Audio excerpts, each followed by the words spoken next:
Uh, today we're gonna okay. Today we're gonna have we have an exciting meeting. This is our last meeting for the year, so we're gonna go out with a wonderful bang, everybody. Okay, so if everyone would at this time, for all the people and the new people, will you please mute yourselves and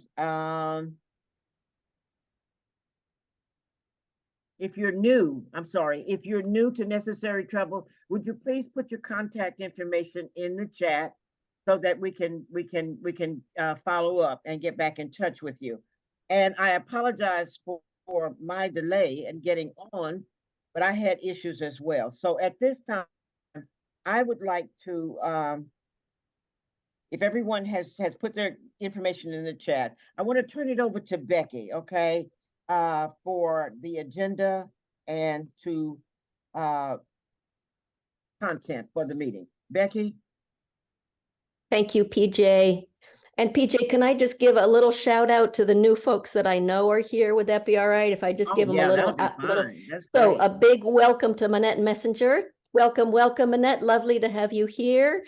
A big welcome to, I think Sarah Thorpe is also, Sarah, are you also Jane Thorpe?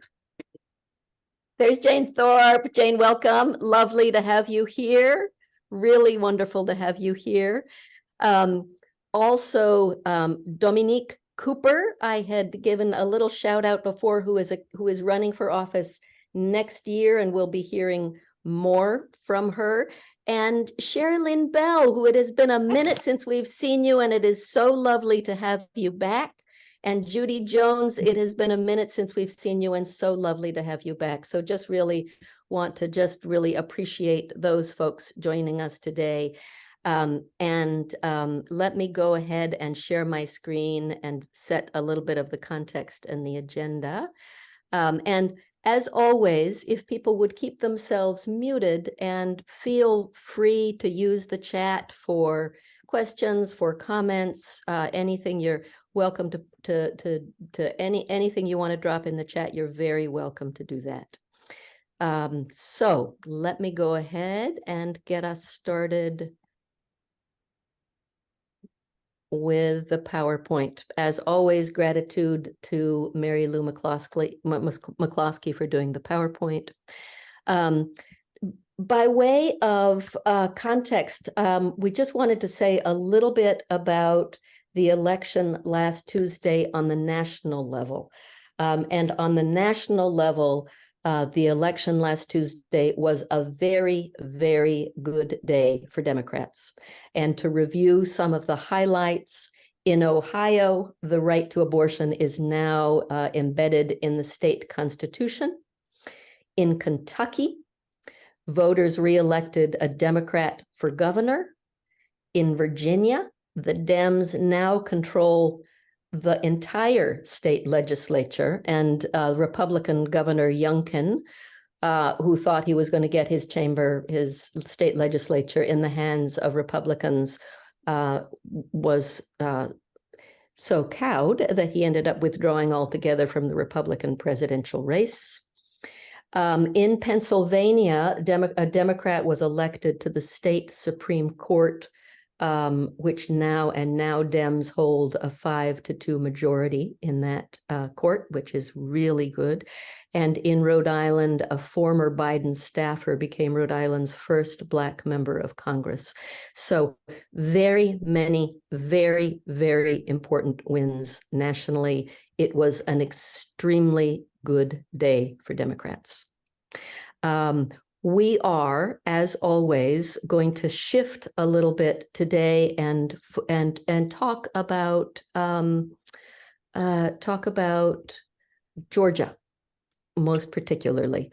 And we're going to start by a tremendous celebration and honoring of Shay, Holley, and Erica Pope, who were both the candidates for Dacula City Council that Necessary Trouble dug in for, and they came very close to winning. And there are so many ways in which their campaigns changed Dacula and were really impactful. We're going to celebrate that. We're going to hear from Representative Imani Barnes. Most of you know that Necessary Trouble worked very hard to get Imani elected in 2022, and she's going to talk to us about the upcoming legislative session. We're then going to hear from Ken Lawler with Fair Districts, Georgia, about the next steps in redistricting. We're then going to hear a little invitation and update about the in-person Necessary Trouble book group that Robin Shahar and Aquaria Richardson Smith will be starting. And then we're going to do a little bit of Necessary Trouble year in review. And we have a couple of very special things planned for that year in review. So I hope that you will hang in with us until then. And PJ, let me turn this back over to you. Okay, thank you so much, Becky. At this time, I would like to welcome our troubler, Amy Carpenter.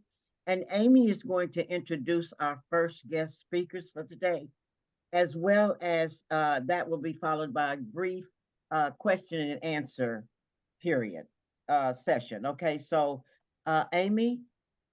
Yes, thank you, PJ. Thank you so much. And You're welcome. As probably everyone on this call knows, Erica Pope and Shay Holley brought their hopes and their dreams and their enthusiasm to the city of Dacula. As they ran for these two seats on the Dacula City Council, although they did not prevail, I mean, we're talking slim margins here, we know one thing for certain, that Erica and Shay got people's attention. And it was Necessary Trouble's great honor to be a part of their team as we wrote postcards and canvassed and phone banked. And I mentioned those slim margins. And y'all correct me, Shay and Erica, because you may have, I think we have the final numbers here, but Shay's opponent received 228 votes. Shay received 35 fewer at 193, 35 votes. Wow. And then Erica's opponent received 212. Erica received 202, a 10-vote difference. Wow. Every single vote counts, of course, as we know. So I love this quote, though, from Pat Berg. Getting elected is not the only way to win. And we know that to be true as troublers. So you may be thinking of questions that you would like to ask both Erica and Shay, and put those in the chat. In the meantime, I'd like to ask both of them, and maybe Erica will start with you. What did you learn in this new venture for you? And then what your personal next steps will be. And then we'll ask the same thing of Shay. I'm sorry, I'm cracking up because I was like tearing up. Oh. Because we got so close. Very, very close. And because of that, I'm so thankful for Dacula. They've never done that before. We had 250 people come in for early voting. That has never happened before. So even though my heart breaks because I was so close, I'm so grateful and thankful that people really listened and they really believed in my vision and in Hope with Pope. And it's something that you can't do again. You can never run for the first time again. You know what I'm saying? And it was a very difficult moment. I got the miscommunication that I had won. And so for an hour and some change, I jumped for joy with my family and we cried. And oh my word, it was such a great moment. And so then when it came back that I did it, I mean, devastation cannot describe how I felt. But then I heard those numbers and I said, okay, well then technically I did not lose at all. I didn't lose at all because people know Erica and Nicole Pope and they know Hope with Pope. And at the end of my concession speech, because I did concede, because I'm extra, so I did concede. I gave a speech like I did my acceptance speech, and the main thing I said was two things. I said, the incumbent, that I'm going to hold her accountable, and I said I was going to be an advocate, and that did not stop with me running against her.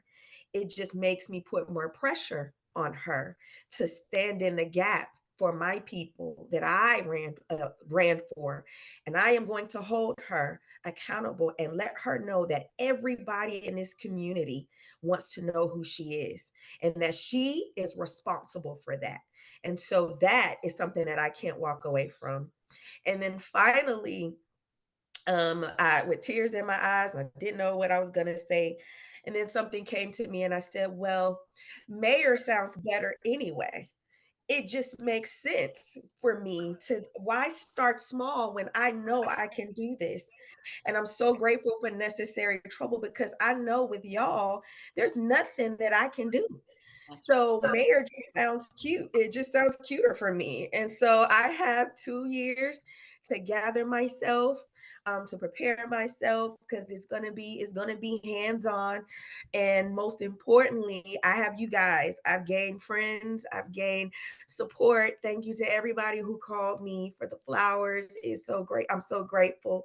But like I said, mayor just sounds cuter. So thank you guys so much for the support. I really appreciate everybody on the call. Well, mayor is a perfect next step.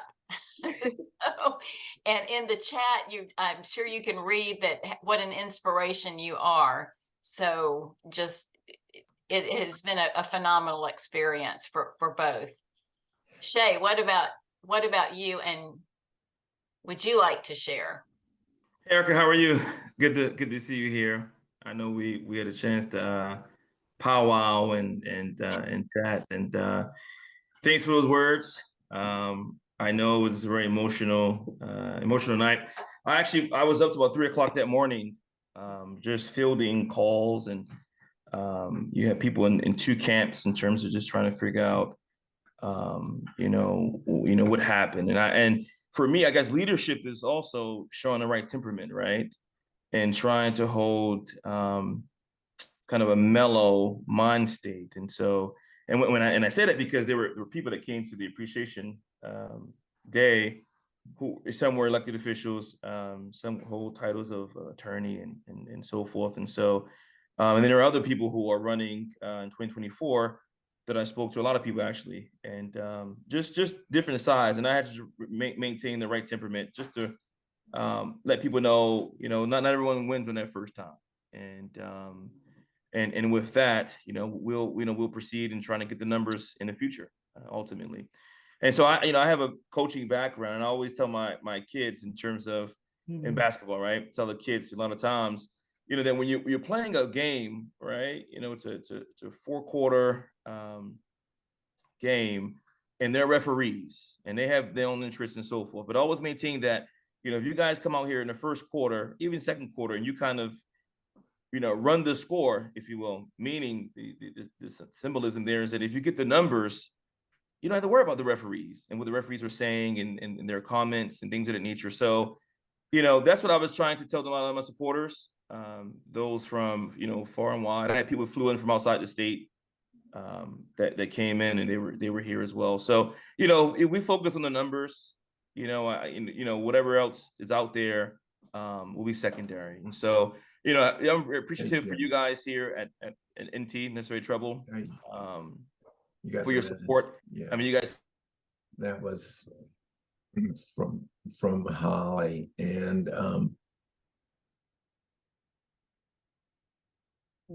yeah. Shay, Shay, you muted there for a minute. and you were in mid-sentence. We're waiting with bated breath. You're muted. Hello, did someone mute me? Okay, I'm sorry. I didn't know I was muted. Sorry about that. I'm not sure what you guys heard. What was the last thing You're talking about the referees. And you're muted. And you're muted again.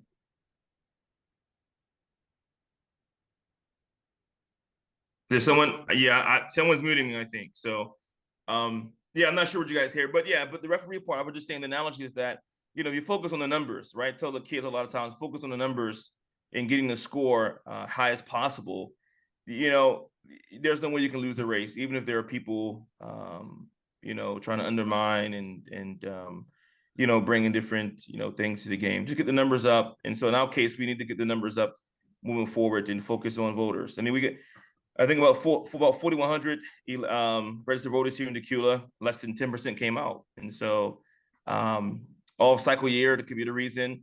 You remember Eric and I only had about 79 days from the time we actually filed to campaign, essentially. I mean, obviously, you know, unofficially before then, but officially roughly 79 days. And from, you know, I was out there until, you know, until polls closed primarily, an hour before closed polls, before the polls closed, from 3 to 6 p.m., you know, waving the banners, you know, Erica and myself. And so, yeah, so, you know, ultimately it's a learning experience. I mean, I've shared before my story in terms of, you know, traveling the world. I've been about 35 countries in the last 17 years. And so I've been in and out of people's worlds all my life. And since I've been in my early 20s. And so, you know, bouncing back and just trying to maintain the right composure, temperament. And, you know, we'll be able to talk to voters in the future. And I wish everyone the best. I wish everyone the best. Well, thank you so much, Shay. The comments are just pouring in for you. You've got a team in necessary trouble waiting for the next step. And Lynn Beach has said it so well. She was one of our phone bankers, and she said, you have started getting name recognition and connecting with people in the community. That makes a big difference for the future. Thanks for all of your work. And so accolades, big accolades to both of you. And we look forward to working with you in the future. And so I will turn the program back to Pat, or over at this point to Pat, who will introduce Imani Barnes.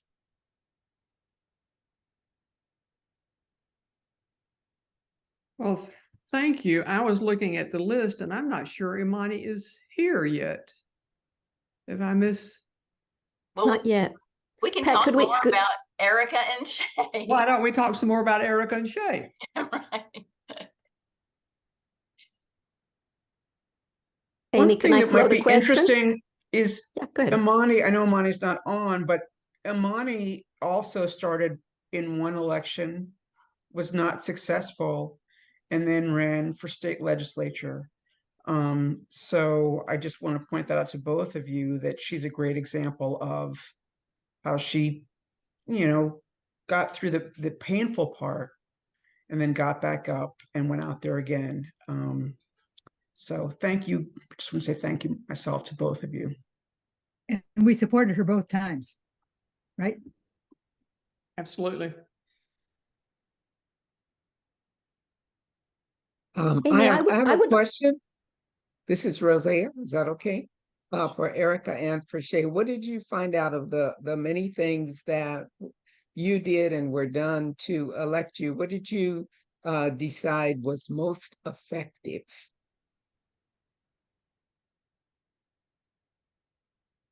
I can go first. So, to be quite honest, my city, they're not used to actually talking to someone.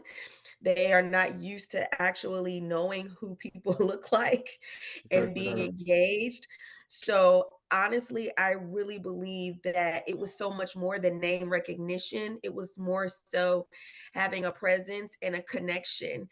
And I know for me and Shay, we were literally outside talking to people as they drove by and waving signs. So that's what I know that is what took us over the. Shay, do you have any comments? Sure.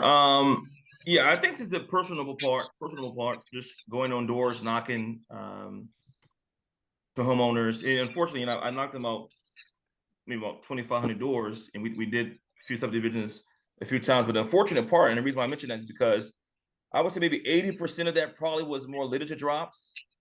Just, you know, homeowners would answer. You know, we were, you know, I was at weekends, we would go early in the morning on weekends, and evenings I would go perhaps after my work hours between like 5 and 7 before the sunset, right? So, I think it was successful. I mean, we will leave pamphlets and leave material. So, people perhaps had a chance to kind of view our platforms and our faces. But I'll share an interesting talk with elected official, and just in terms of their view, and I shared this with Necessary Trouble the morning after the election, in terms of their view about this process of mass campaigning to the masses. And so, and again, I don't subscribe to this, but what was told to me is that we campaign to the masses when there's a small number of people who actually kind of so to speak care about Dacula, and I again don't subscribe to that. But I mean, the opponents, they did not campaign to the masses, and so, and obviously, effectively, they had perhaps a 3-year head start than us in terms of campaigning. But there were just some kind of interesting takeaways after that election day in terms of how people view Dacula and how small it is and who's involved and getting to know those small group of people. And in fact, our whole premise and platform was pretty much trying to collaborate and bring people together, right? And trying to push a collective agenda with the people here in Dacula rather than just a small few. So, but it's interesting that people have that view and they share that. And so just some takeaways, that's all. Linda, Is it possible? No, I was wondering, can you share with us after your experience how you will continue to talk to the people in the community, and in your discussions during the campaign, what are the biggest issues? Because we connect with people all the time. Obviously, they know who we are, but in terms of your community, what are the biggest issues that you think will move people to come and vote the next time? Well, I mean, so if you look at exit polls from around the country, right, and kind of did a synopsis of here in Dacula, one strategy perhaps we could have taken, and for Erica and myself, is maybe announcing that we were Dems. Okay. Now, and I say that because our opponents, in fact, I believe I'm perhaps 95% correct when I say this. Erica can correct me, but the city council and the mayor are secretive Republicans. Okay, and I guess you can call us secretive Democrats, right? But in terms of us going out, nonpartisan. So again, first time, I was walking on eggshells, when it came to tell, if they asked a question, I would give the statement in terms of we're nonpartisan. But if someone really pushed, then I would say I'm a Democrat. But when you look around Gwinnett County, I mean, we had the smallest win margin in Dacula by far of all the cities, a 35 point win and a 10-point win, right? And so even the Gwinnett County Democratic leadership is, reviewing things and talking in terms of, is there some way we can say we're independent, if you will? However, we're Democrat, right, in the municipal election, because as you guys noted, Dacula is predominantly African American and brown, Black and brown, and so I mean, if there's some way we can move forward in terms of letting people know who we are in terms of our political position, in terms of being a Democrat. And the other thing that we heard from, to answer the second part of your question, from the voters and community members, just transparency. The lack of transparency that's been rampant through the city. And even right now, today is the 12th of November. I'm not even sure people know. I mean, other than, following the news per se, but if they even know that we lost, right? I mean, is that their duty to find out, or is that our duty to tell them? But nonetheless, transparency was the major issue. And so when it came to how things worked in the city, how things moved in the city, that was been a major problem for a lot of voters. And so, moving forward, and definitely being out in the community, told to, I was told that coming to the city council meetings, which I already know matters, but it was more so kind of tongue in cheek, like, hey, I haven't seen you a lot of the meetings, and so that can cost you from voters. And I thought, predominantly, the meetings are not well attended, and even timings and so forth are not perhaps conducive to a lot of people. That's the reason why. But yeah, so obviously going to the meetings, engaging, liaising more with community members. Actually, there's a Dacula Athletic Association here, and I was part of the Archer Athletic Association, which is both housed here in Dacula. I actually work with AAA as a secretary, and I was working to join Dacula's Athletic Association. So yeah, so there'll be steps forward in terms of coaching in community. Again, not from the Archer cluster, perhaps from the Dacula cluster, and showing my face more. I think that will be the next step moving forward. Sorry for my long answer. Yeah, that's great, Shay. Thank you so much. And it looks like Imani is with us now, but thank you, Shay and Erica, for being with us. And again, we just look forward to phase 2, your next step. Thank you.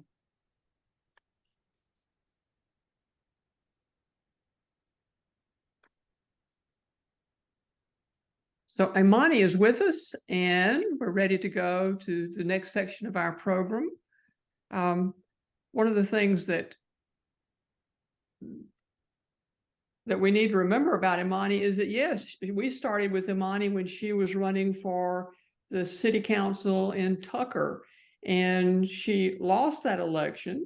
And it seemed to us like, well, she's lost, so she's going to go her academic career, and we're going to go off and do whatever we're going to be doing. And then the incumbent decided not to run for House District 86 again. And so Imani jumped in, and then we jumped in, and then she won the primary and won the election. And our work changed as hers changed. So her career shifted to being a legislator along with doing her academic work. And our work then changed to being, how do we support someone who's been elected as a representative to do their best work? First-term Democrats are not supposed to achieve very much in the legislature that's controlled by Republicans. But Imani found ways to work to help the goals of the Democrats, and also to help the families in her district and all of her constituents and people throughout Georgia. Because of her efforts in 2023, the state now has funded free meals for needy students in public schools all over the state. She's also been busy attending meetings and events in her district to be sure her constituents know her and know how to reach her with their concerns. And in addition to that, she's already written legislation that she'll be introducing in January of 2024. We're eager to learn what Representative Barnes sees as coming up in the General Assembly this year with the special redistricting session, and then in the 2024 session. Please put your questions for Representative Barnes in the chat, and we'll use them in the Q&A after we've heard from her. So now, turning this over to you, Imani, welcome to our meeting. Always glad to be here. Thank you for that great introduction, Pat. I really don't have anything else to say. I appreciate the Necessary Troublers. I see a lot of familiar faces on here, and my mother's even on this call, so that's awesome. And also, I would just, before I get started, like to take a minute to say that I probably would not be here if it weren't for one, the Necessary Troublers, but as you all know, we lost a dear friend, Janelle Green, who was a powerhouse in our Georgia state, pushing women's rights, pushing democratic rights, voting rights, and she passed last week. She had a beautiful service yesterday, and it was a beautiful service. And as soon as I get off this call, I'll head to her candlelight vigil. But I just wanted to pay our respects for Janelle Green, who actually recruited me to run in the state house along with one other person. But she was like, girl, there's an open seat and you still got that fire from the Tucker race. You should jump in it. And I'm like, Janelle, I have no idea what being a state representative consists of. I just lost this city council race, but she groomed me and put me in the right places, and we won. And so I just wanted to take a moment to thank Janelle and just pay our respects for Janelle Green. Again, I'm thankful for the Necessary Troublers. it doesn't matter where I go, somebody from the Travelers comes and introduces themselves to me. I believe, I don't know where I was last week, but someone came and introduced themselves to me. So you guys are growing and have an amazing group of people that if I didn't have you guys, I couldn't get into the State House because I was too, like Shay and Erica, a grassroots campaign who did not have a lot of money nor a lot of experience. And so we all really learned together. But without the Troublers, a group of volunteers who really, it was enough of you guys to handle all the needs, so I can go out there and show my face. So I can also, work the full-time job that's still necessary to live and raise my son. And so people asked how I did it. And I said, well, I had an awesome group of people. And I had over 15 volunteers to help me through all the little things and all the big things. So I tell people, if you can get some dedicated volunteers, and so when you do get the donations, you can put that to mailers and the really expensive things, the signs, then that's the way to go. But everyone's not blessed with a group like you all. So everybody knows we are being called in November, the end of November, for a special session. We will be challenging the maps. I'll give you the specific districts that will be affected, which maybe I don't know if any of you all live in these districts, but their majority West Metro Atlanta districts. They're majority Black congressional districts as well. And they're in South Metro Atlanta, West Metro Atlanta. There will be 2 additional majority Black House districts in South Metro Atlanta, 1 additional majority Black House district in West Metro Atlanta, and 2 additional majority Black House districts in Macon-Bibb County.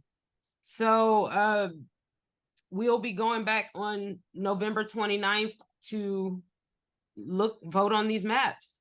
So it gives us an extra seat, which is a great thing for us Democrats in the fight for majority. And we have until December 8th. So it's a short special session, but it's a very important special session. So about a week and a half. As Pat mentioned, I was able to help secure funds to feed all the kids in the state free school lunch.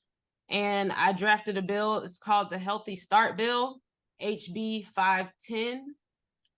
The bill did not pass, but we did get the $6.3 million allotted in paid for by the state through a US grant from a national grant that helped us pay for this, but this only for 1 year. So after the school year, we'll have to fight again to get that money back into the budget, or we have to fight this session to push my bill, which would make it law for the kids to have free school lunch. Now, a lot of states are pushing towards this because it's not questionable that providing kids healthy meals increases their academic achievement and ultimately increases our economy. So that I'll be pushing HB 510 still this session. I have a lot of support. It has gotten a lot of media and headway, and that's something that you all can still help me with, is by pushing that bill. And then I have a teen safe driving bill that will incorporate driver's ed back into the high school. So I don't know if you all are familiar that driver's ed is no longer in our high schools here in Georgia. There are about 20 high schools that do hold it throughout the whole state. And those are in small rural counties. Other than that, parents have to pay for private driver's ed, and that's costly, and a lot of parents can't afford it. You do have to take these through Joshua's law, But if a parent can't afford it, there are ways to just say that their child has taken these courses online, and we kind of push things through virtually. So there's not any mandated way to know if these kids are really practicing on the road. And so by incorporating driver's ed back into the schools, we can at least give them a chance to take a class and be offered Carnegie credits. So it will be given they can get credits towards their GPA with driver's ed like it was back in the day. So I got a lot of research and data on the increase of fatalities from teen drivers. And as we know, we just lost a good 5 teens in one accident on 85 about 2 or 3 months ago, along with 2 Morehouse students the next day. And this could help mitigate these numbers and these accidents. And so that bill is called the Safe Teens Act. It will drop. It's already drafted. It's already getting media attention, and that will be dropped and be official once we go back in January. So I have other bills that I'm working on as well. Just working behind the scenes and out in the community as much as possible is what I'm doing. As far as like Shay and Erica, like losing your race doesn't mean quit. It means it wasn't meant for you right now, and keep fighting and find what your purpose is, but keep that fire. I mean, your name is known now, so just keep going and keep that fire. And with that fire, try to ignite something else, or just stay on the scene until the next election comes and you get the next chance. Because this was just pure opportunity for me, that the person that was in my seat no longer wanted to serve, because the lady before her had served 12 to 14 years. And so it was just opportunity for me to be able to help more people on a larger scale other than just in my city. So that's my spiel. I appreciate everyone. I still need donations to keep this fight going, as I am still a grassroots campaign. And now I have less time to actually campaign because we have to go back to work in a couple of weeks. So however you can contribute, we'll throw my donation link in the chat. But also, when it is time to go hard for campaigning, which will be a small window in December, because we go right back in January, and then we can start again in March for a May election, I believe. So it's a very small window, but I'll need you guys more than ever to I don't know if I have any competitors. I haven't heard anything, so if y'all hear something, let me know. But that's why I've been working hard, so people should be satisfied with just me in the seat. But and Lou, I appreciate it. Nice to see everybody on here, and I will take questions now. I was looking at the questions that were in chat, Imani. One of the things that that Erica raised, is I think a lot of us were thinking about, was how do we help you support your bills? When what kind of actions can we take that would be good for you in helping toward getting them passed? Well, like reaching out to school boards and notifying them about the bill, reaching out to other representatives saying I support. You know, one thing, we get thousands of emails a week, and every day I'm getting emails about supporting somebody's bill that I had no idea about, but now I'm cognizant about because I've read your email. And so even if we don't respond, we read these emails. So shooting your representative an email saying, you know, come January, I heard this bill is coming out and I would love to, you know, for you to support it. Or definitely pushing the Healthy Start bill, because free school lunch, that bill's already out. And we definitely need to make some more noise about that. So come next year, our parents aren't having to pay for lunch again. Does it do any good for us to get in touch with the Republican chairs of the committees, or which representatives?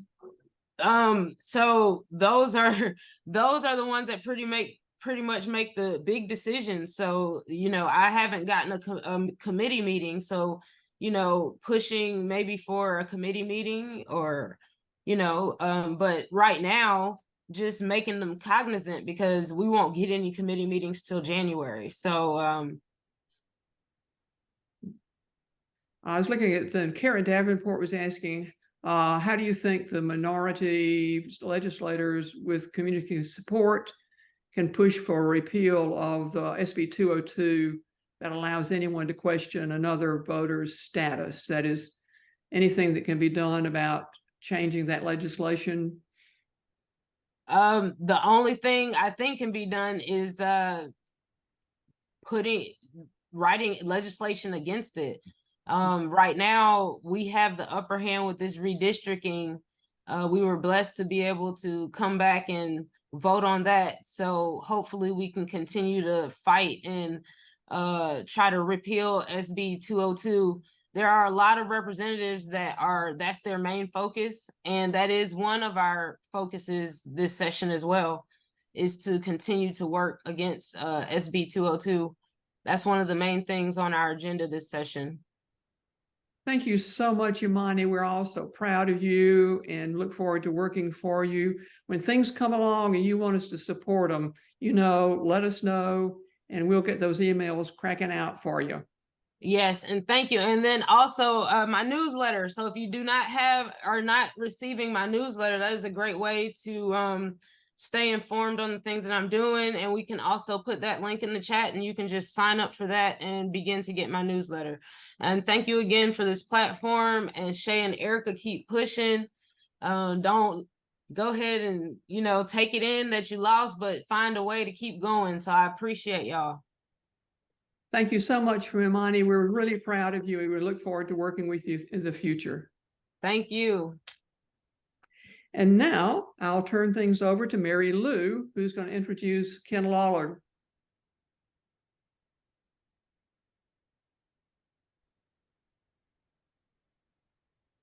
Hi, everybody. I am so tickled to have a chance to say wonderful things about Ken Lawler, because I think he's a pretty fabulous person, and he has really done a lot, doing a lot for Georgia. Ken has taken took over as chair of the Fair Districts organization not too long ago, and he is contributing in all kinds of ways.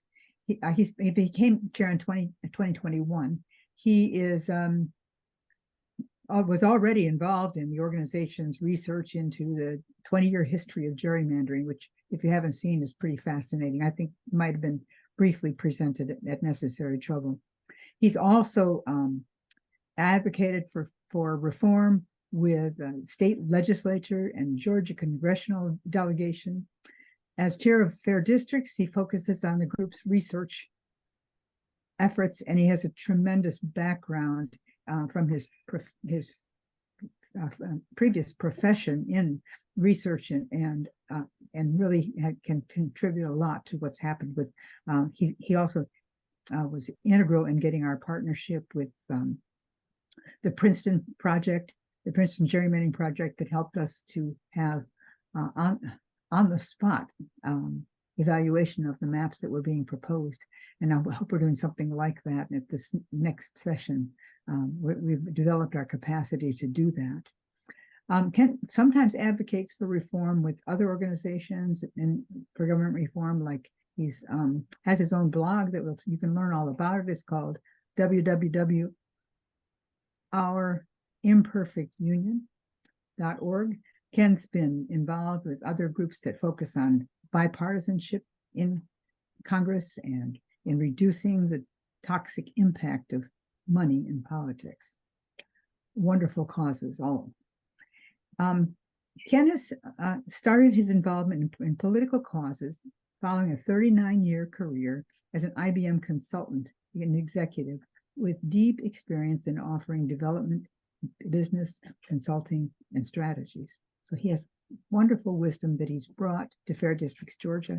And we are excited about what he's done and how he has built the prestige of the organization, and look forward to what he's going to come up with next. So let's hear about it. Ken?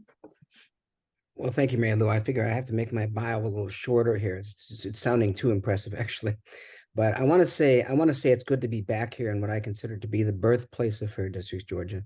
This group was the founding organization. It grew out of the work that this group has done. And many of you, I know I've seen many faces on here that I know who have contributed to our efforts over the years. So it's great to be back here. I was asked to really address this upcoming work that's going to happen in this special session that Representative Barnes was talking about in very short order. So I'm going to talk about two things. First of all, just a timeline of the process, exactly what happens next, what are the steps. And then secondly, the real question is, how do we make sure the maps we get are going to be fair or fairer than the ones we have currently? That's really the objective, right? So just briefly on the timeline, I think Representative Barnes already talked about it a little bit, which is that the special session starts on November 29th, which is a Wednesday after Thanksgiving. 8 calendar days or 8 business days later, the maps are due back at the court, right? So that December 8th is it's only 8 weekdays. You might be working weekends, Representative Barnes, I'm not sure, but only 8 days later, the maps are due to be back. So what happens, right? So that process will be that the legislature has to pass those maps like they would any other redistricting bill. They will hold, in theory, they will post some draft maps, we hope. They will then hold hearings on those maps in both Senate and House committees. The maps that get voted on by the committee, they then go to the floor for debate and vote. Then they have to cross over to the other chamber, right? Be heard in committee and voted on again, and ultimately signed by the governor. 8 days. This is going to be a very fast process. Consider that it took about 3 weeks to get it done in 2021 in the period just prior to Thanksgiving. So they're really not allowing a lot of time here for this to get done. So I imagine they're going to try to streamline this process as much as possible. We certainly expect and hope that there will be time for public comment. We intend to be there with our public comments. We are preparing to do that. But the process is going to be very quick. That's our perspective on it, right? So we're hoping and expecting that the public will be able to testify at hearings. You're all welcome to come down and testify at any hearing you'd like to express your opinion on the bills. So it's going to be pretty quick. Now, there is talk of a potential appeal of the court ruling. That could happen way after, though. They're going to let these maps get proposed, enacted, we understand they're going to run the 24 election with new maps. But the state is considering a broader constitutional appeal of this whole question. Beyond that point, they've notified the court that that's of interest to them. Can't guarantee they're going to do it, but it appears they're going to be looking at some kind of a broader constitutional question, which may then talk about, down the road, a year or so, could affect what all happens here. But at the moment, we're presuming that the special sessions are going to be held. It's going to happen, and we're going to have to be there and be quick on our feet in terms of being able to articulate what we like or don't like about these maps that are going to get proposed. The process in the past, we have not had a lot of notice. There are times when we had maps that were posted an hour before the committee hearing, and we had to react to those maps. It's not a very transparent process, let me tell you. At least in 2021, we got a map for each chamber like about 2 days before the process. But then literally they would adjust the map and do a new one an hour before the hearing and say, guess what we're talking about here? Or in one case, they were talking about a map that wasn't the one they posted 2 days earlier that we did on our work on. We had to very quickly react, and they posted the map afterward. So the process could be a little bit rushed. I'm very concerned about that. Nonetheless, they'll have to go through the process. So that's kind of the mechanism. That's what's going to happen. Now the question is, how can we be sure that the maps are going to be fair? Well, what do we mean by fair maps? What we have told the committees, and we actually have written a letter, actually us, Fair Districts, and 20 some other organizations have drafted a letter and actually mailed it to all the members of the committees, the Senate and House reapportionment committees, and the Lieutenant Governor and the Speaker of the House, saying, this process ought to be transparent, et cetera. We're probably not going to get a lot of transparency given this rush timeline. But one key provision we said in our letter was these maps should implement the remedy requested or required by the court and nothing else. We are very concerned that the legislature may take an opportunity here to say, well, we have to add these districts for Black voters to be able to represent themselves. We'll do that, but over here, we're going to make some other adjustments so that we could potentially maintain our partisan balance. Now, they may not say that, but it's quite possible that they would do that. Unfortunately, they have the means and the opportunity to do it. We don't know if they're going to do it, but we are prepared to detect if they're doing it and then advocate, frankly, against that. Fair Districts Georgia has a particular stance about what we call mid-cycle redistricting. Mid-cycle redistricting is anytime you're changing a map when it wasn't ordered by a court and it wasn't as a result of a census. Unfortunately, Georgia has a terribly long history of this. Since 2005, there have been 64 different instances where districts in Georgia were changed only for political gain. That's the only reason they do it between cycles. We call that mid-cycle redistricting. We favor a law that just bans it. We would like to see that law pass. It's one of the things that will be on our legislative agenda in January. But there's an opportunity to include some mid-cycle redistricting here because the maps are kind of the patient's open for surgery. They're going to make these changes. Now, the court has been very specific about where the changes are to be made. I think you heard Representative Barnes discuss them. I won't cover that list again. The court record has a lot of information about which specific areas of the state and why those should be changed to allow Blacks to have a Black majority district in that area, or at least a minority majority district. So the court is being fairly prescriptive. Yet, once you start changing the map, you realize that you can't just change one district. You have to change multiple districts, at least two. If you're going to add population to one district, you got to take it away from somewhere else. Typically, you're going to change one district and its neighbors to rebalance the population in order to do this kind of surgical change. But those changes could cascade down the stream to the point where other districts are affected that maybe don't have to be, but they might be doing it to take back a district for their party somewhere else. We're very concerned about this possibility. And we're not the only ones thinking about this. You read any of the political pundits who are looking at this stuff, Charles Bullock, not a pundit, but a professor over at UGA, has worried about the same thing, says, it certainly could happen. So what we are doing is we have built a tool that will within an hour take a map that they propose, compare it to the existing map, show us all the changes so we can very quickly stand up and say, oh, wait a minute. You fixed this over here. Thank you for the complying with the court. But what are you doing over here? Right? It may not be a perfect system. We have to do it very quickly. Like I said, we're expecting to get very little notice on these maps.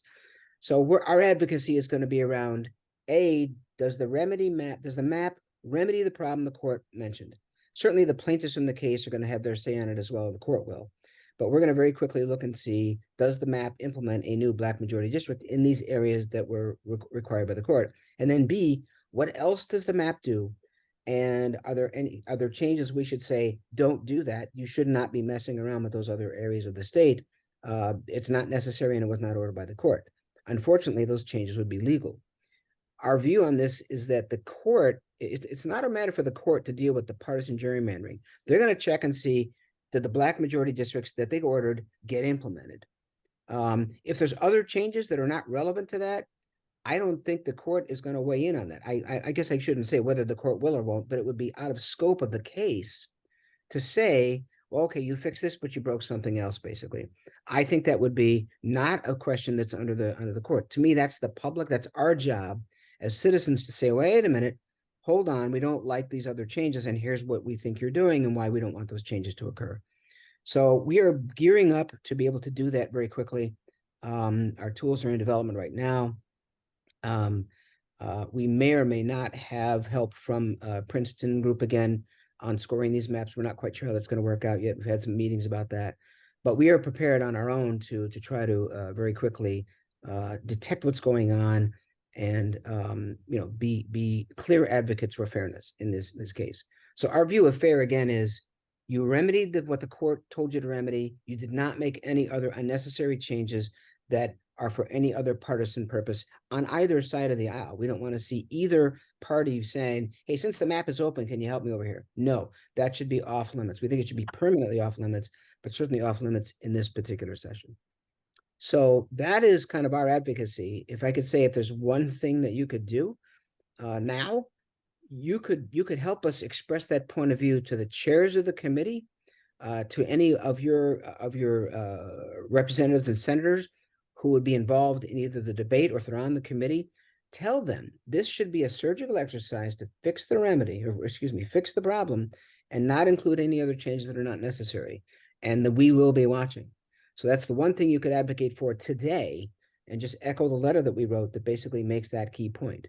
That would be my advice now. Join us. We're on the 29th on the first day of the session. We will be hosting a lobby day down at the Capitol. We will be approaching all the legislators at that time with some handouts. We will then be standing ready to testify. You're welcome to come down and help us and be part of the voices of people who testify. I think the more people that show up and say we are watching, we are, on the case here. I think that tends to hold the committees accountable for trying to do the right thing here. No guarantee it works, of course, as you all know how the process works. But that would be, to me, the two ways in which the group here could be very, very helpful. I'll stop there and see if there's any questions. One of the things, can we make sure we get all of that information, the committee chairs and the details about lobby day, so that we can share that with Necessary Trouble? Yes. Yes, any of you who are subscribed to Fair Districts Georgia newsletter through our website, you will get a notice about that very shortly. I think Janet Grant's going to put that out this coming week. We're co-sponsoring that with the League of Women Voters. So you may also see, I know the League of Women Voters notice is already out, but Mary Lou, you'll get that, I'm sure. Okay, well, I will be responsible for getting it to Pat for the newsletter then. Okay. We already have it. That position, we got it this week, and it's first thing we're planning to put in. Thank you. Perfect. Another question that was asked, Ken, was somebody asked if Fair Districts has some of their ideal maps already drawn. We don't. Our practice has been to not advocate for a particular map saying this is the only one that's good. Our practice is to say we want a map that's a result of a fair process and that meets fairness benchmarks. So we don't have a map that we consider to be a proposed map. However, we're considering the idea of saying, if we drew a map, could we do an exercise, an illustrative map like what they used in the court case, and say, look, we know this can be done. Let's say that in the state Senate we're trying to add 2 Black majority districts, and we know where those districts are supposed to be, right? West and Metro Atlanta. We could have a map off to the side that said, by the way, you could accomplish that by changing only 10% of the districts or only moving X% of the population. We don't today have the wherewithal or tools to do that, but we just had a meeting about this on Friday thinking, would it be even feasible to do it? It would be one source of a benchmark to say a fair map should make the minimum changes. We think it can be done with this percentage of change. That would be one approach. But again, we want to shy away from saying, this is the only map that's right. That's not our job, is to offer a particular map, because there's many ways to get a fair map. And the best way to do it is to measure it against an independent benchmark, which is how we do it. And that's going to be done again like it was before?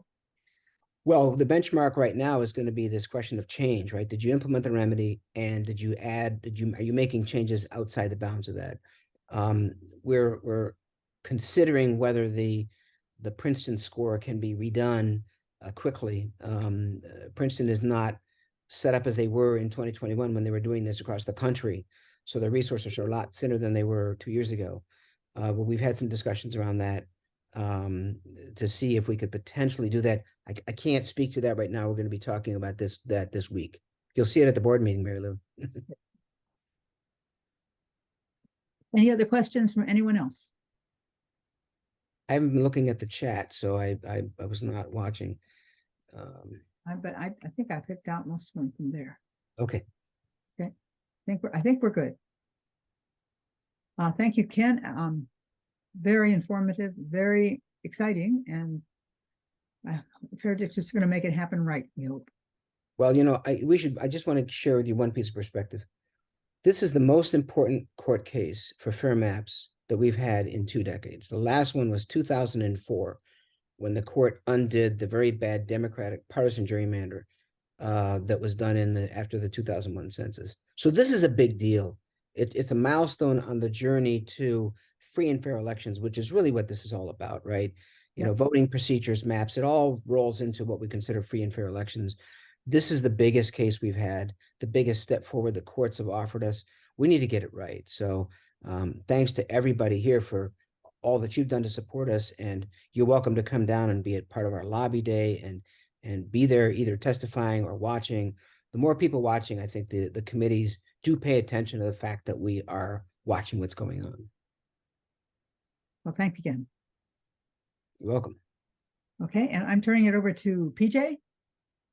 Yes, thank you, Mary Lou. At this time, we want to thank Shay, Holley, Erica Holt, State Representative Imani Barnes, and Ken Lawler, our guest speakers for today, as well as our troublers, Amy Carpenter and Pat Bird and Mary Lou McCloskey. Okay, thank you all so much for your participation and introduction of our speakers.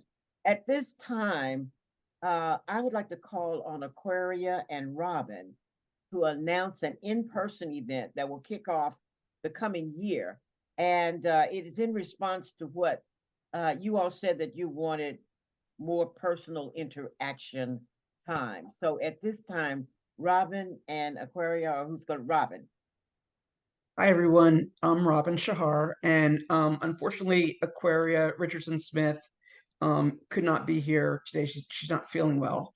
So I'm speaking on behalf of both of us about an upcoming book group that will start in January. It's going to be in person, and the first book that we are going to facilitate with those of you who hopefully will come join us is Michelle Obama's The Light We Carry, Overcoming in Uncertain Times.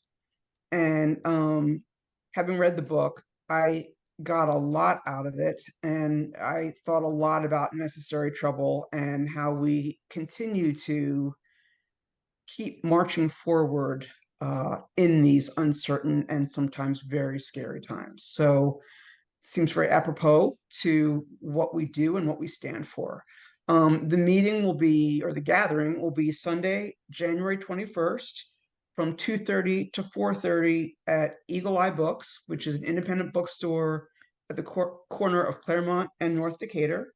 We will be sending out an RSVP, and it will also give you a link if you want to buy the book. If you're going to buy the book, we hope you'll do it from Eagle Eye to support them for allowing us to have our gathering there. It is pricey, and so you can get it from the library, which is how I initially got it, from the library. And also the audiobook is read by Michelle Obama, and I really enjoyed hearing it that way. And then I got it to read since we're doing the book group. So look out for a further announcement and an RSVP link. And again, mark your calendar, Sunday, June 21st, 2:30 to 4:30. Thanks.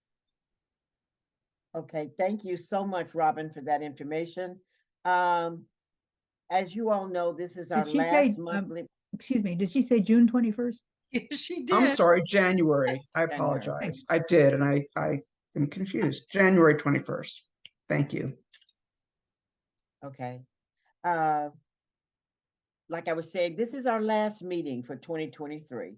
And so now is a very good time to review the many and varied efforts of our members and partners over the last year.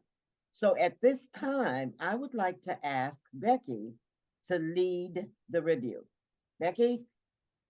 Thank you, PJ. So let me say something about the year in review, and let me ask something.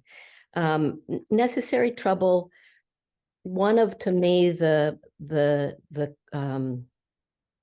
one of the things that differentiates, for me, Necessary Trouble from lots of groups is that we focus very strongly on two elements, and one is action. And we focus really hard, and we work really, really hard, and we do a lot. And the other is our spirit and our connection, and what I hope is our aim of having all action arise out of love. And in that spirit, we have two ways of reviewing. And one is really looking at all the work we have done, which, by the way, is a hell of a lot.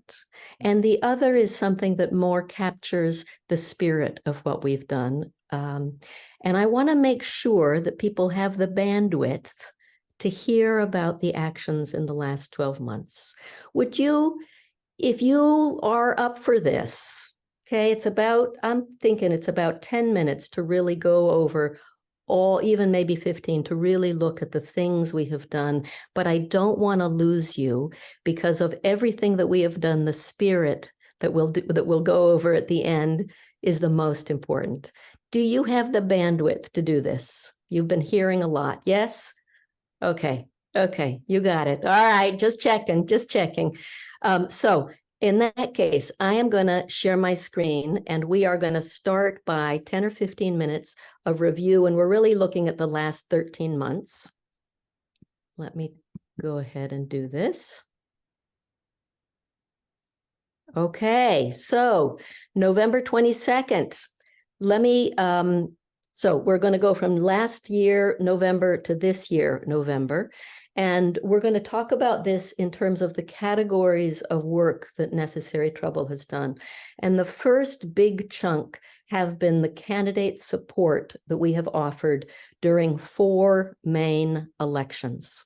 So you will all remember that in November of 2022, we were pushing really hard for Kelly Kaufman, for Jasmine Clark, and just getting Imani Barnes over the finishing line.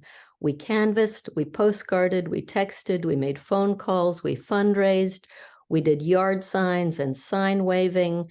And of those 3 candidates, you all know we got 2 of them over the finish line. Then immediately after that, we were right up into the December 2022 Georgia Senate runoff with Senator Reverend Warnock. Same set of activities, worked our hearts out, and as you all know, helped get him into the Senate as well. In 2023, we have dug in terms of candidate support for 2 other elections. September 2023, we were contacted by another indivisible group in Screven County, one of our rural partners. They were having a special election for their commission, and Edwin Lovett was having a revote. Only people who had voted in the original election could vote. We postcarded and we phone called and we touched every single one of those voters 2 times, and by God, we got him in, along with our partners in Screven. And as a result, when later in the year, there was a Board of Election decision that could have put in a MAGA Board of Elections person, and Edwin Lovett was key in helping a Democrat get on that Board of Elections. Super important. And of course, as you know, November 2023, our much loved Erica Hope, Shay Holley. To a lesser extent, we helped Lindsay Coates more moderately, but we really dug in for Erica and Shay and had a magnificent time in that process and helped them build engagement and helped build the Democratic bench. In terms of continuing with the theme of elections and voter education, one of the really lovely, lovely projects that came out of Necessary Trouble this year was headed by PJ and Beth Levine, and that was the Seniors Vote Project. And they had a wonderful model of creating kind of these Jeopardy games for seniors with information about elections. It was a beautiful, beautiful model of voter education. They launched it. They trained trainers. They developed county teams for DeKalb, for Fulton, and for Gwinnett. They did 10 presentations for senior group living homes and reached over 100 voters. And our great gratitude to all who were involved in that, and to PJ and Beth for their leadership in that beautiful project. Tracking. Here is lifting up both Pam Woodley and everybody this year in necessary trouble who has helped work on the Georgia candidate directory. Most of you know that 6-7 years ago, Necessary Trouble took the lead in compiling what Georgia had never had, which was a complete listing of all 7,000 races in Georgia. Since then, we have maintained that listing, kept it up to date. It is regularly and thoroughly used by candidates, by local parties, by local nonprofits, and it is relied upon by the state Democratic Party. Pam Woodley manages that. Troubler Stacy Wilson is the spine of it, and many, many, many, many, many people on this call have helped maintain it. Our gratitude to you. And this year has been an important one in bolstering the IT technology behind it and consolidating our partnership with RepGA, which supports some of the financing related to IT. Big year for it. Elections, again, voter protection work. And this has been headed by Martha Laird and Leslie High. Our gratitude to them. In 2022, we had what we have called the County Survey Rapid Response Team, and this team serves as kind of as a means for the DPG, the Democratic Party of Georgia, to quickly get information from all 159 counties. They don't have the capacity to do it. We do. In 2022, that team was calling every county to find call box locations. In 2023, that team was calling every county to find out about the Board of Election members, terms, and vacancies, so that when a vacancy arose, we could make sure it was filled with Democrats. Hugely important piece of work. And as a kind of a rapid response project, they also at one point were asked to phone all the Democratic voters in Columbia County, urging them to protest flawed software that was being used to purge voters. And they reached enough people, and enough people protested that purging was stopped. So a really concrete example of the power of this work. Also, voter protection work in the last year. There have been lots of troublers who have testified at DeKalb County election board meetings, and there have been lots of troublers who have helped staff the voter protection hotline. Our gratitude to all of you who have done that. Infrastructure, and here is a big shout out to all the troublers who have served as poll managers, as assistant managers, as poll workers, all those folks who are nodding their heads now, who got exhausted, who worked really long hours, and who help create and maintain the infrastructure that keeps our electoral system going. Our gratitude to you. Legislative action and support. This year also saw, under the leadership of Jane Seward and Michael Beach, the restart of the Necessary Trouble Environmental Advocacy Group. Our gratitude for them and to all of you who have been involved in that. They undertook advocacy and phone calls, particularly related to Plant Vogel and the Okefenokee. And that was during the legislative session, but has continued throughout the past year and will continue into the upcoming year. Our great gratitude to all involved in that. Also, in terms of legislative action and support, includes our support for Representative Imani Barnes. Even after she won, many of us attended her swearing-in ceremony and loved it. We provided various kinds of very practical and informational support during the legislative session. And our troublers continue to draft Representative Imani's constituent newsletters that many of us receive. We also undertook a project of research on housing for Representative Jasmine Clark, who wanted it for a piece of legislation, needed information, didn't have time to put it together. So we put it together for her. Education and a reckoning.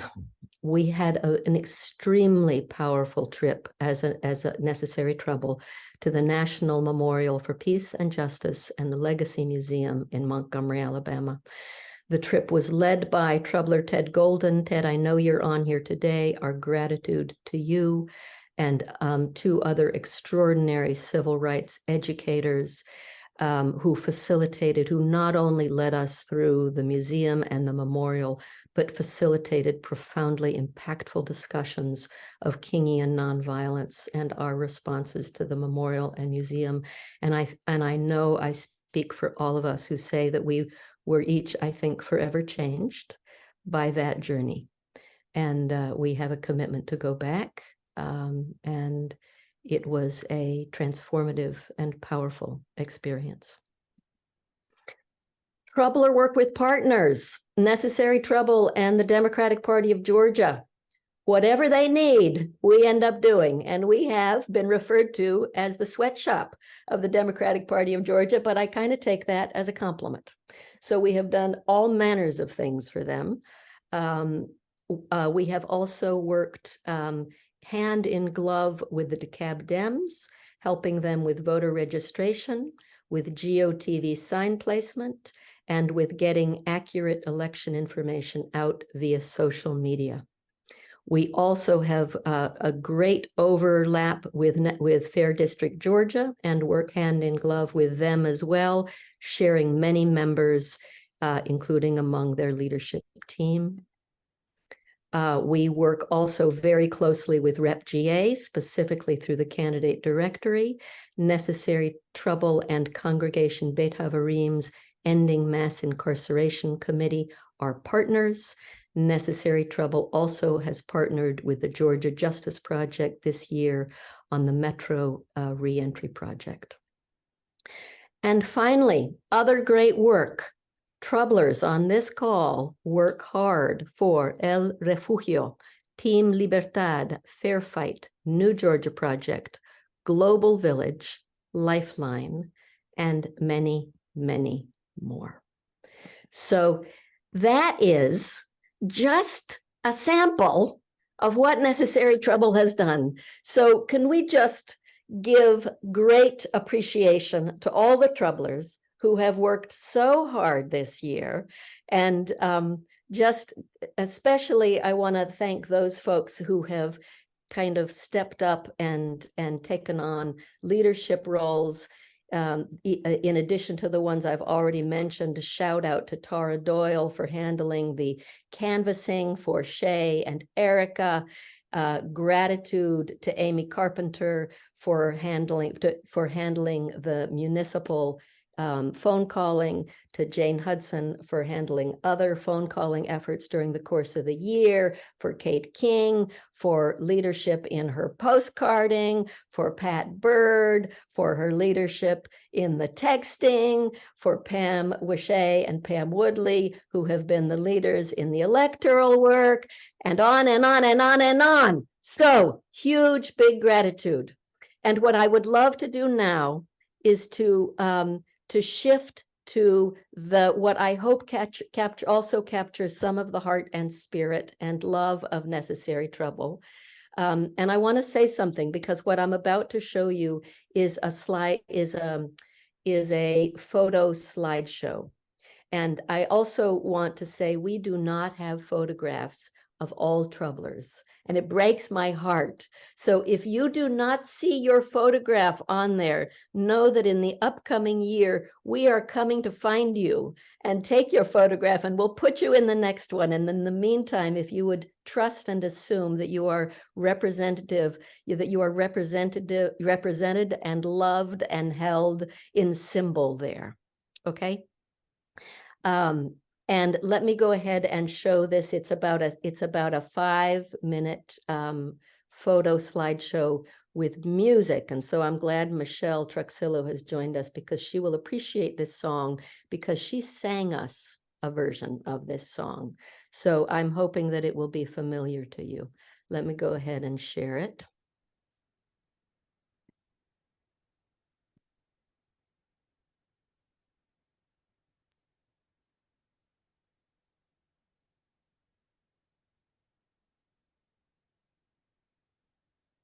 As we go marching, marching in the beauty of the day, a million darkened kitchens, 1,000 mill lofts gray, are touched with all the radiance that a sudden sun discloses.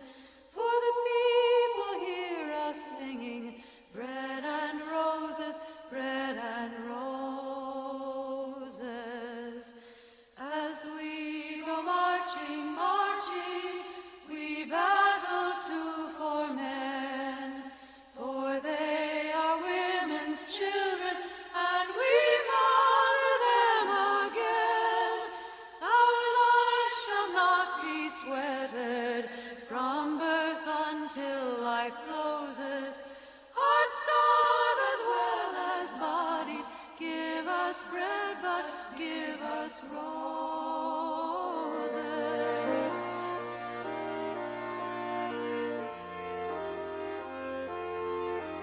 As we go marching, marching, unnumbered women dead go crying through our singing their ancient call for bread, small art and love and beauty, their drudging spirits new. Yes, it is bread we fight for, but we fight for roses too.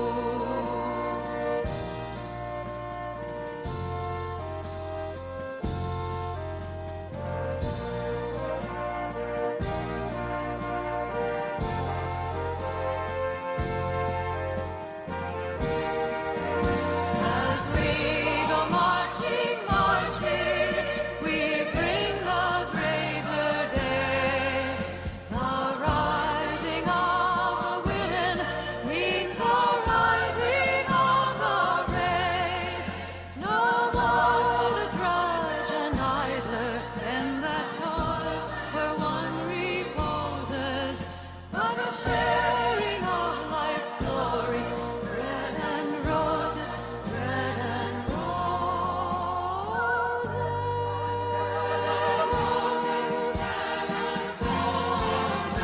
Our life shall not be sweated from birth until life closes. Hearts starve as well as bodies. Bread and roses, bread and roses.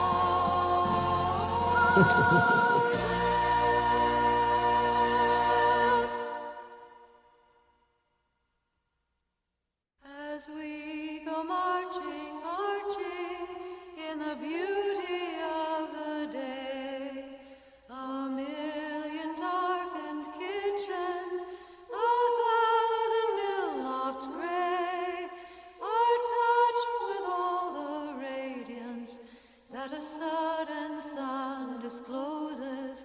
For the people hear us singing, bread and roses, bread and roses. As we go marching, marching, we battle too for men, for they are women's children, and we mother them again. Our life shall not be sweated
PJ, can we just unmute and just give a huge, just everybody unmute and give a huge shout out to all the Everybody troublers? unmute, okay?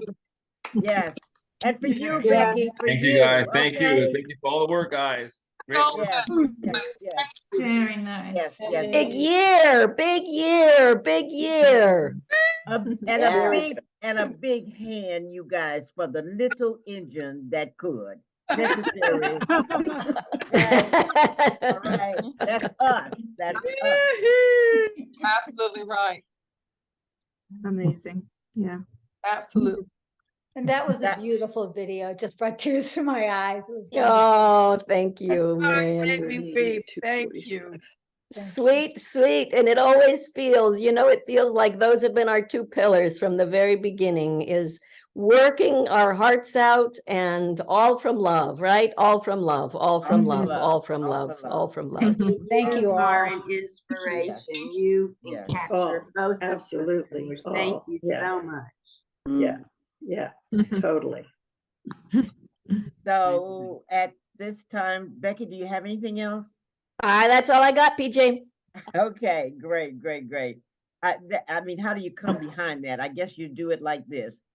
Ladies and gentlemen, okay, members and partners, we will not meet again until 2024, January the 7th to be exact, okay? So at this time, I'm hoping I'm getting this right, but let's see, there's Happy Hanukkah, no, Thanksgiving. Is it Hanukkah, Robin? Hanukkah, Christmas, okay, Happy New Year. And if I missed anybody, I apologize, but those are the ones I know, okay? So Kwanzaa. anyway. Kwanzaa. Oh, Diwali. Kwanzaa. Hey. Today. Denali is today. Oh, okay, all right. And anything else? Anything else? We love you, PJ. Love Love you. you guys. PJ. Love you guys. It's been a wonderful you. 2023, y'all. Yes, thank you. On to 2024. Yeah. Yes. Okay. Bye, everybody. Bye-bye. It's been great. Thank you. Wow. I'm gone. Gorgeous.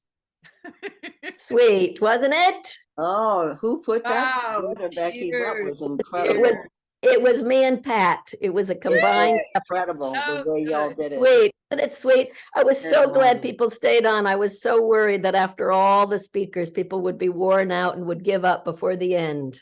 So listen, because I'm going to the Progressives with Pam over at Claremont Place, I would love a copy of that.